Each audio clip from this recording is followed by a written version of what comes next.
Where's she at?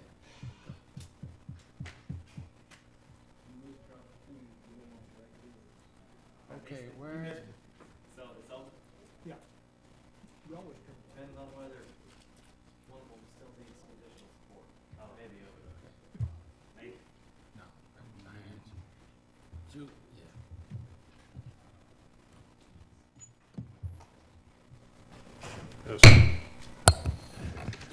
Good afternoon, everybody, and happy after Labor Day weekend. I hope you all had an enjoyable weekend, holiday, and ate a lot of food.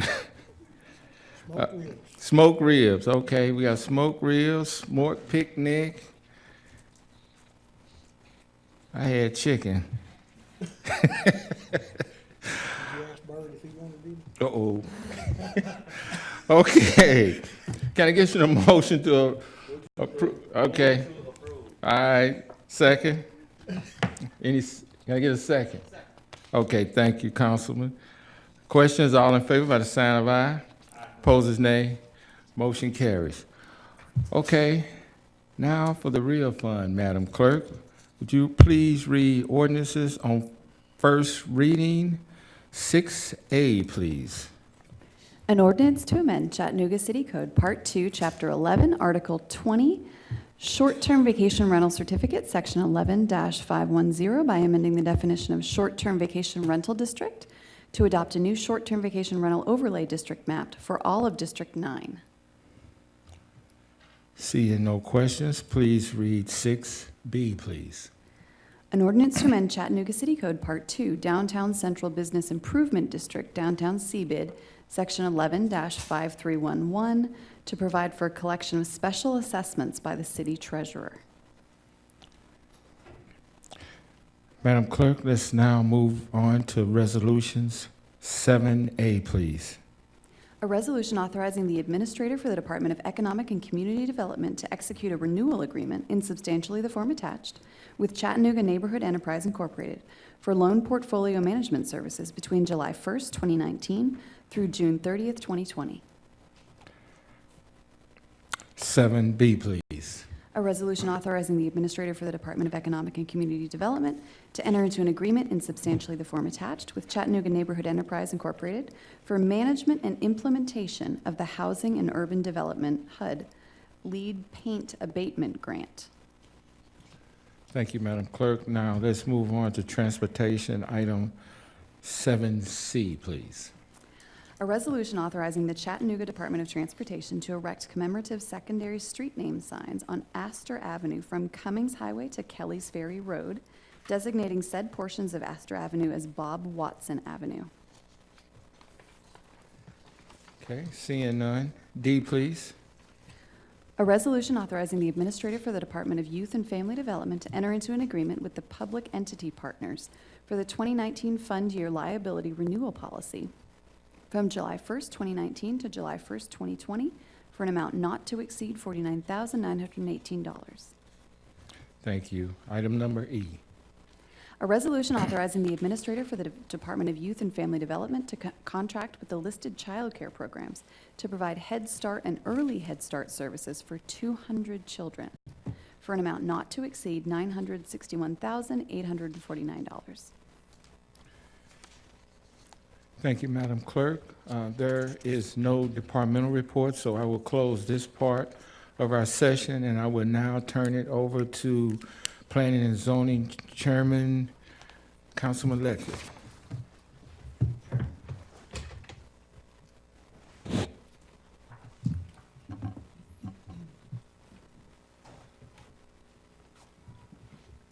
Good afternoon, everyone. Welcome to Planning and Zoning. Can I get approval? Thank you very much. Oh, very good. Mr. Bridger, Hey, good afternoon. we have a super long agenda today. So let's jump right into it. We have one ordinance on final reading. We'll skip that one. And we'll go on to next week, Tuesday, September 10th. Ordinances on first reading, item number 6A. Sure. This is a request to rezone a property. This is located in the East Brainerd community. I should not say East Brainerd, I should say this is near McCutcheon Road. I'm trying to remember the name of the school nearby, Tyner. Thank you. name escaped me now, Tyner, Councilwoman Burrs' district, request to rezone from R1 to R3 for multifamily housing development. The site's about 4 acres in size, proposing about 62 units.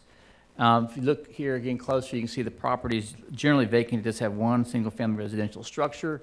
You've got apartments to the east, apartments at the corner. You may be familiar with an R3MD case a while back. To the west, you do have single-family across the street. Here are some images showing the site on the upper left, McCutcheon Road on the upper right. It is a narrow road. Typically what's happened through the permitting process is that there may be some requirements to improve the road along with development to ensure adequate, safe access to the properties. As you can see here in the zoning map, while this immediate site has not had zoning history, there has been zonings approving apartments to the east and west of this property. So there, in staff's mind, there is a precedent at this point. It's pretty much well established that this block is going to transition to apartment-type zoning. The site does have some floodplains that's affected by, so as it's developed over, they'll have to go through the permitting process to address making sure the site is adequately elevated outside of the floodplain for any structures. Just comparing the zones, again, R1 is the current zoning of the property. You can see the standards for that on the left. Rezoning this to R3 would allow both single-family and multifamily dwellings. Basically, we figured it can accommodate the number of units as being proposed. The land use plan that was adopted in 2004 recommended single-family.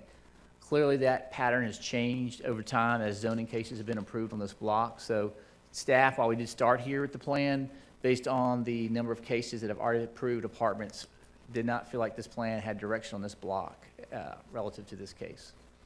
So while the request is not consistent with the land use recommendation of the plan, it is consistent with the zoning on either side of it and the zoning pattern of the area. It's an extension of existing zones, so staff recommended to approve. At Planning Commission, there was no opposition. Planning Commission concurred with staff's recommendation to approve. Very good. Thank you, Mr. Bridger. Dr. Burrs, anything? I think we're good. John, I have no other lights. Okay. Item B, please. Sure.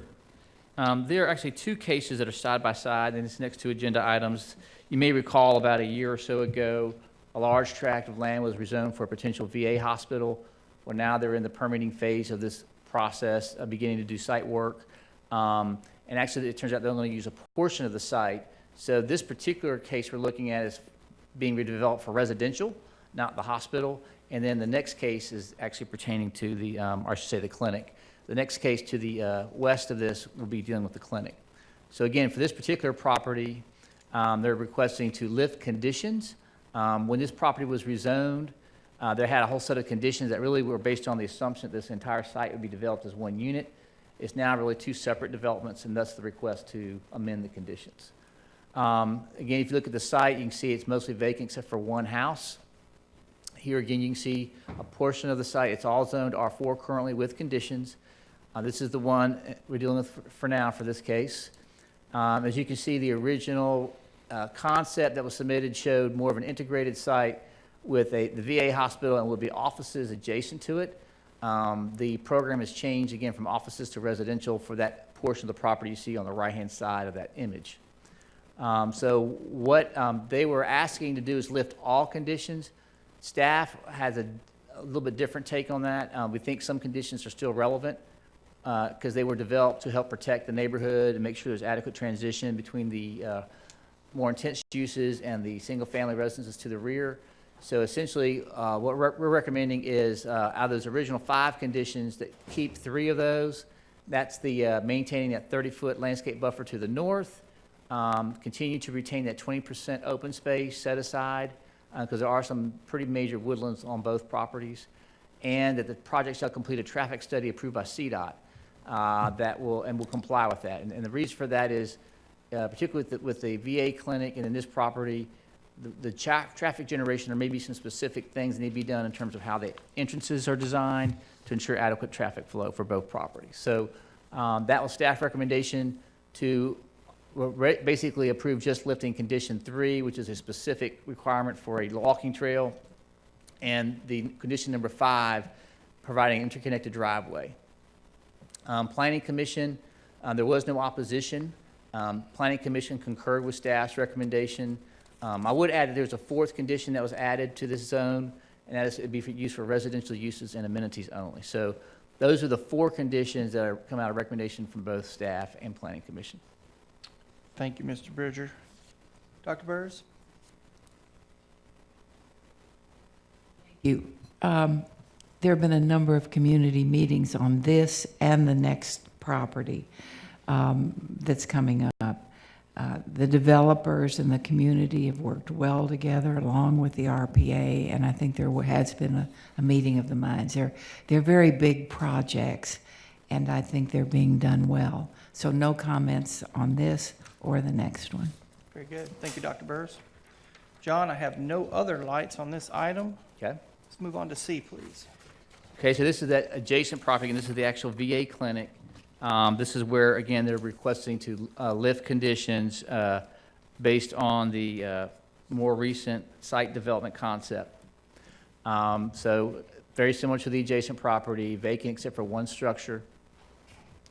The zoning, again, R4. You do have apartments across the street. It's worth noting the Waterford Apartments to the south. I said Watercrest, I didn't make my notes. Waterford, that's right, Waterford Place Apartments to the southwest. So you do have some some higher density residential in the area. As I noted before, this was the original concept that included some specific conditions to implement. Staff was fine with taking out 2 of the 5 conditions. That's, again, the specific walking trail requirement and the driveway connectivity requirement. So staff recommended basically a qualified approval with those 3 conditions remaining. At Planning Commission, there was no opposition present. Planning Commission concurred with staff's recommendation. And I should also note that the applicant didn't have any issues with staff's recommendation either. All right, Mr. Bridger. I am seeing no lights, so we are going to move on to D, please. Okay. This is a crest. This is now we're moving over to Oak Grove community. Kind of right, if you recall, coming down across the ridge cut, you're going down I-24 before you get to the next turn. There is some property backing up to that, coming off of, zoom in a little closer, coming off of Dodds Avenue, a piece of property. It's got some moderate slope. I wouldn't call it steep slopes. There's some moderate slopes on it.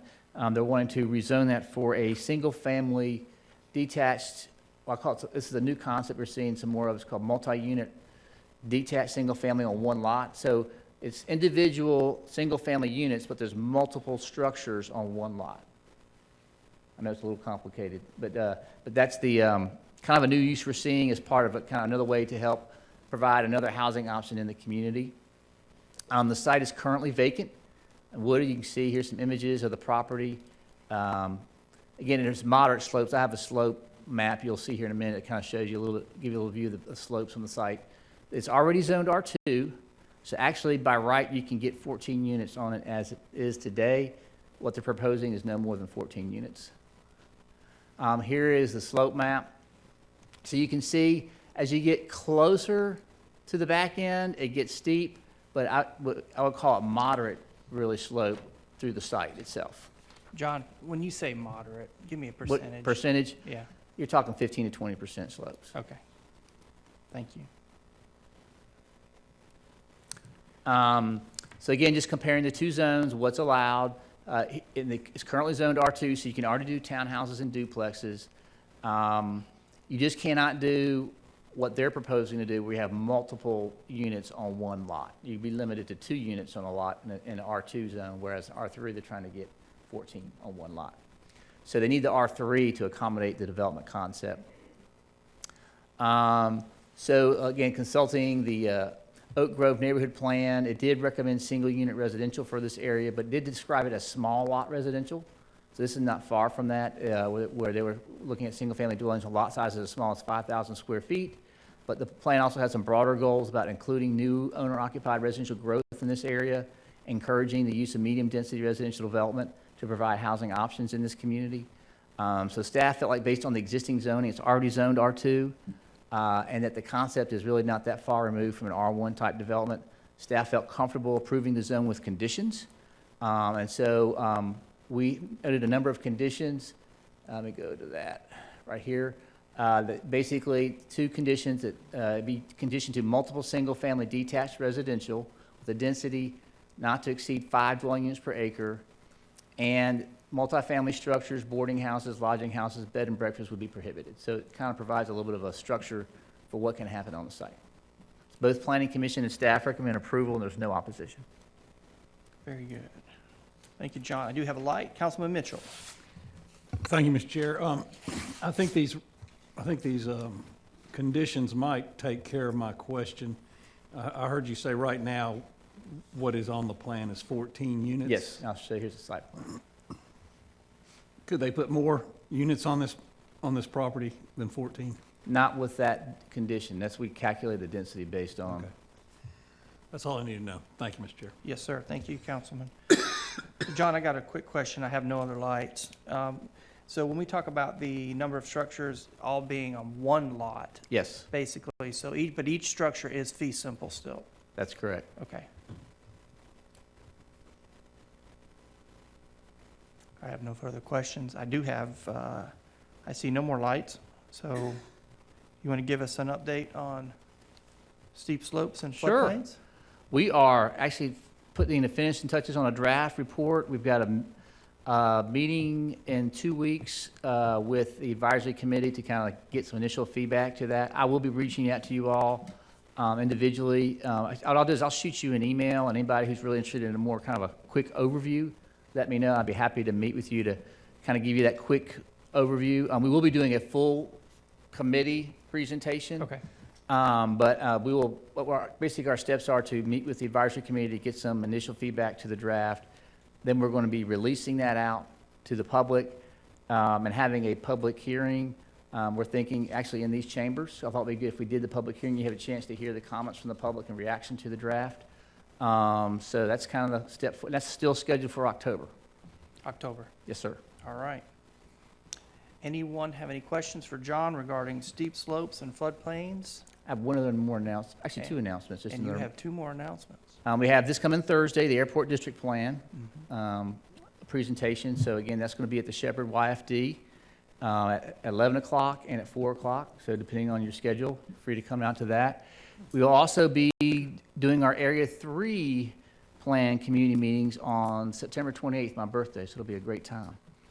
They'll have to get you a cake. That's right. So that'll be at Orchard Knob Elementary School on Saturday, September 28th. And we'll be basically providing a general overview of the plan recommendations and getting some feedback before we finalize the actual document. Very good. And John, I do have two lights now. Councilman Henderson. Thank you, Mr. Chair. John, what kind of response did you have last Thursday and Friday on the short-term vacation rental open house? That would be a Richard Beelan question, or Donna Williams. Okay, that wasn't something you hosted.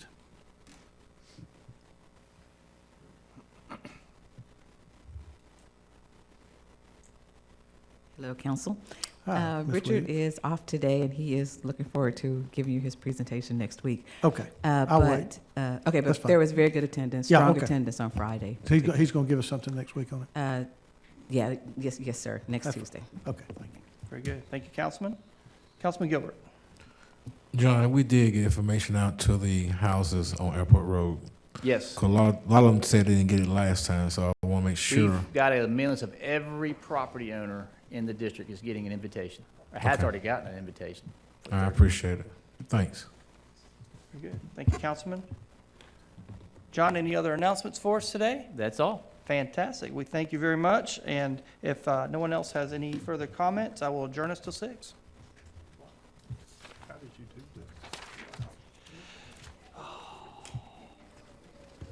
Very nice. Pretty amazing. Hey. Yes. I do good right here.